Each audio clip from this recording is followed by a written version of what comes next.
sitting in a circle, or often on the floor breaking bread, or injera or yam pounded, processed needed to be consumed around others.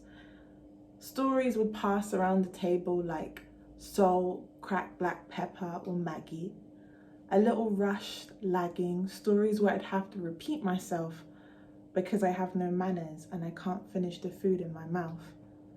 So much would we have in common, and from an aerial view, our hands shift across our dinner table, like hands on a watch or clock where time seems to stop and recall the past as soon as what we did when we woke up, or way before that even, digging into the seasons of our life so far.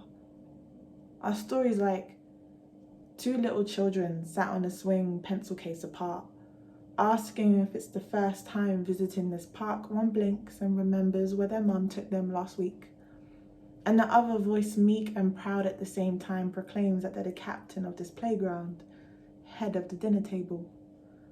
The raincoat and rubber boots stamp on the mud that encases the deepened footprint underneath the swing.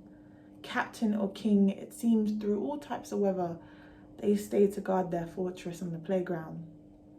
Our ego around the dinner table when we monologue our life through the tales of us and others, whose house we were in often.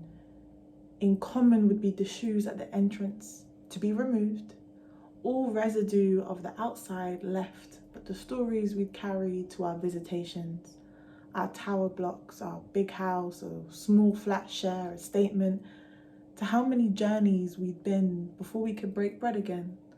And in common in London and somewhere north of Clapham, common, we'd find this peace and there's enough food to go round. We'd share these stories, we're safe and sound, safe from the politic of the outside, safe from the new builds, new developments, and time that would pass by before our grandparents would make it to the corner of the street. With the same trolley they'd use to get the same fish from the same market that will be the centerpiece of our dinner table. When the merry-go-round of tales come to an end, a friend would stack each dish and sit in the center like the Tower of Babylon. We'd stare at the mess we'd made from eating too loudly or too much. In common is a small touch we'd make to the guests who paid us a visit, a hug or kiss to the end of our weekly exchange. And like the kid in the playground, we'd come again, stamp on the muddy ground and shake the table with our laughs, the dishes creating a noise as familiar each dinner to chronicle the time that has passed.